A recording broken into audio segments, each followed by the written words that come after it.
Hai sobat YouTube, apa kabarnya? Semoga dalam keadaan sehat semua ya.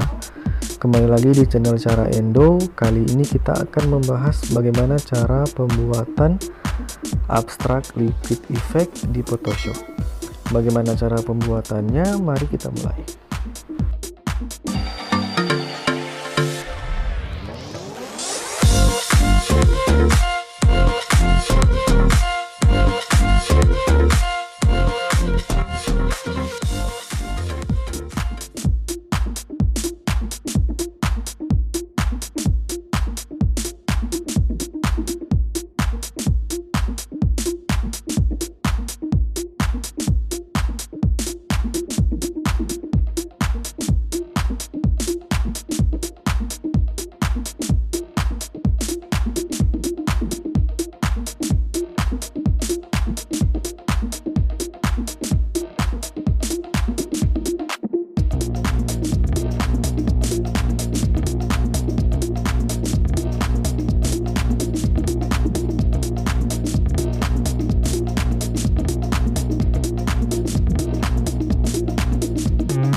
Demikian cara pembuatan abstrak liquid effect di Photoshop. Semoga video ini bermanfaat. Sampai jumpa di video selanjutnya. Terima kasih.